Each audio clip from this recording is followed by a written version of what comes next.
এমন জানাজার নামাজ কে দেখেছে কবে? ইনকিলাব মঞ্চের নেতা শরীফ ওসমান হাদির ইচ্ছে ছিল মানুষের ভালোবাসা জিতে সংসদে যাবেন। হাদি সেই সংসদে এলেন, সাথে লাখ লাখ মানুষের ভালোবাসাও। কিন্তু ওসমান হাদির নিথর দেহ তখন কফিনে বন্দী। জাতীয় সংসদ ভবনে শরীফ ওসমান হাদির জানাজায় অংশ নিতে আসে লাখ লাখ জনতা।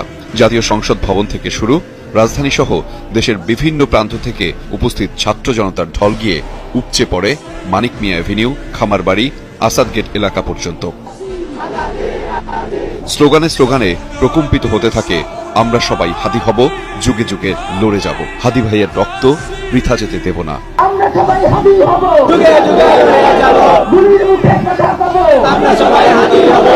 আকাশ থেকে দেখলে মানুষের উপস্থিতি ছাড়া কিছুই মিলবে না। সাধারণের এমন উপস্থিতি স্মরণকালে কি দেখা গেছে? জানাজা শুরুর আগে জনতা একসাথে জোহরের নামাজ আদায় করেন, এমন দৃশ্য খুব কম সময়ই দেখা যায়। 2টা নাগাদ সংসদ ভবনের দক্ষিণ প্লাজায় এসে পৌঁছায় হাদির মরদেহ। লাখো ধ্বনি যেন একসাথে বরণ করে নেয় বিপ্লবী বীরকে।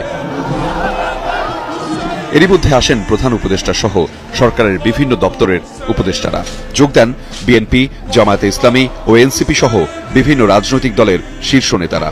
চোখের পানি ধরে রাখতে পারেননি অনেকেই। হত্যাকারীদের ব্যাপারে রাষ্ট্রকে সর্বোচ্চ এফোর্ট নিতে হবে।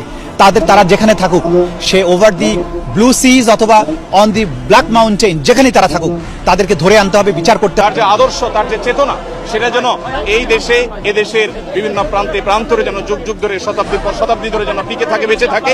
যারা নির্বাচনকে বাধাগ্রস্ত করতে চায়, এদেশের গণতান্ত্রিক উত্তরণকে যারা বাধাগ্রস্ত করতে চায়, তাদেরকে আমরা সমুচিত জবাব দেব গণতান্ত্রিক উত্তরণের প্রক্রিয়াকে সহজতর করে।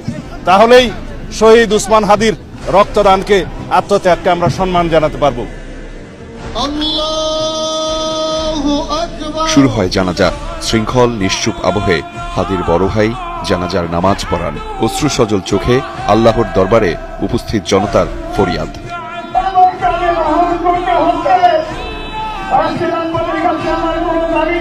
জানাজা শেষে গগন বিদারী আর্তনাদে হাদির হত্যাকাণ্ডের বিচার দাবি করেন লাখো জনতা। জানাজা শেষে শেষ ঠিকানার পথে রওনা করেন হাদি, সাথে সঙ্গী লাখো জনতা।